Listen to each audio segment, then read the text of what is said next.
청양고추 주산지인 밀양시 무안면. 400여 농가가 고추를 재배하지만 요즘은 고추를 팔아도 남는 게 없습니다.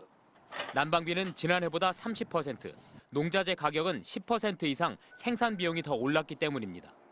최근엔 고추 수요마저 줄어 헐값에 넘기기 일쑤입니다. 내가 오늘 10박스 사가지고 가면은 한 박스밖에 못 판다. 9박스가 재고 담을 정도가 너무 소비가 안 된다. 농가들은 생산비는 올라가는 반면에 수확물 가격은 떨어지니까. 수확한 고추를 포장해 전국으로 보내는 공판장도 사정은 비슷합니다. 1등급 품질의 고추조차 지난해보다 가격이 절반 아래로 떨어져 할인 행사로 겨우 처분하고 있습니다. 예년에 비해 가격 하락으로 농협인들이 많은 어려움을 겪고 있습니다. 5월 15일부터 7일간 청양고추 소비 촉진을 위해 전국 농협 하나로마트에서 특별 할인 행사를 실시합니다. 서울 가락시장 청양고추 10kg 가격은 27,000원으로 1년 전보다 53%나 떨어졌고 대파, 당근도 50% 이상 가격이 떨어졌습니다. 장바구니 물가는 무섭게 치솟는데 유독 일부 농산물 가격이 폭락한 건 뜻밖에도 자영업 불황의 여파입니다. 대파와 고추를 대량으로 사용하는 식당들이 줄줄이 폐업하면서 수요가 확연히 줄어든 겁니다. 맛집으로 소문난 식당들조차 재료 소비량이 예전 같지 않습니다. 한때 점심시간이면 대기표를 나눠주던 이 음식점은 요즘 손님이 절반 이하로 줄었습니다. 특히 12.3 내란 사태 이후로는 저녁 장사를 일찍 접는 날이 늘었습니다. 소주도 한잔하고 이래 오고 먹고 가고 해야 되는데 아예 저녁에 전혀 없어졌어요. 한 7시 정도 되면 없어요, 손님이. 그나마 낮에 이제 공사하시는 분들이 있기 때문에. 민간 소비 회복이 둔화하고 가계 소득 여건 또한 악화되고 있는 것이 이제는 주위에서도 쉽게 확인이 되고 있는 것 같습니다. 서비스 산업의 어려움이 1차 산업으로 이전되고 있고.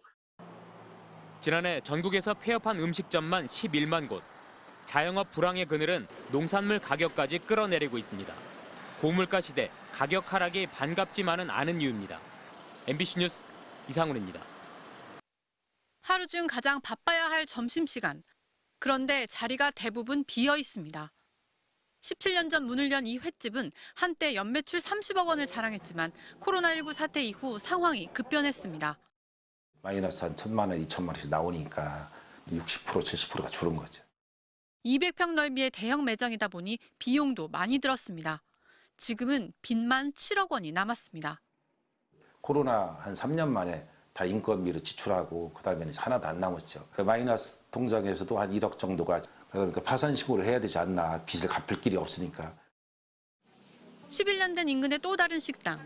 가게는 그럭저럭 운영해 가는데 갈수록 빚만 늘고 있습니다. 5억 원 빚에 매달 내야 할 이자는 300만 원 정도. 음식값을 올리자니 손님들의 발길이 끊길까 두렵습니다. 재료값이 많이 올랐어요. 그러니까 하나하나 다 오르고 이제 또 인건비도 오르다 보니까 맞추다 보니까 제 인건비가 없어요. 지난해 4분기 기준 국내 자영업자들이 짊어진 빚은 연소득의 평균 3.5배에 달합니다. 사회적 불확실성이 커진 1분기. 이들의 대출 연체율은 10년 만에 최고치를 기록했고 석 달 이상 돈을 못 갚아 신용불량자가 된 자영업자는 1년 새 30% 가까이 급증했습니다. 내수 침체가 이어지면서 위기감이 커졌습니다. 오늘의 상품권이나 아니면 민생지원금이나 이런 다양한 이제 소비 바우처 같은 걸 통해 가지고 국민들이 좀 소비에 나설 수 있게. 우리나라 자영업자 수는 약 650만 명. 이들이 취약계층이나 저소득층으로 내몰리지 않도록 추경 예산을 활용하는 대책 외에도 고용과 산업 재편까지 고민해야 할 시점입니다. MBC 뉴스 박소혜입니다. 서울의 한 재래시장입니다. 붐벼야 할 낮 시간인데 시장 골목이 텅 비었습니다. 손님이 확실히 줄었다고 합니다. 항상 퇴근길에 들렸거든. 그러니까 가끔 전화하면 미안하다 그래요. 저 역시 전량하는데 그 사람들조차 팔아달라는 이야기는 못하죠. 결국 폐업을 선택하면서 비워둔 점포들도 눈에 띕니다. 되게 복작복작 됐던 걸로 알고 있는데. 현재 옛날 얘기고요. 가끔 들어오긴 들어오는데. 여기 여러 개의 구획들이 있는데요. 원래는 모두 수산물 판매 점포들이 있던 자리입니다. 하지만 지금은 보시는 것처럼 6개월 이상 텅 비어 있습니다. 한때 대학가의 최고 번화가였던 신촌 거리입니다. 지금은 임대 문의가 붙은 상가를 찾는 게 어렵지 않습니다. 임차인을 찾지 못해 빈 상가가 일제히 늘고 있습니다. 특히 중대형 상가의 경우 공실률이 13%에 달합니다. 사무실 임대 시장도 얼어붙고 있습니다. 이 사무실 임대 빌딩은 입주를 시작한 지 1년 9개월이 지났지만 절반이 비어 있습니다. 여기는 50% 정도 되는 거잖아요. 네, 그 정도 된 거죠, 오피스. 상가의 수익률도 그만큼 떨어졌습니다. 올해 1분기 부동산 임대업에서 발생한 대출 잔액은 작년 말에 비해 1조 8,500억 원이 줄었습니다. 임대업 대출이 감소한 건 2015년 이후 처음입니다.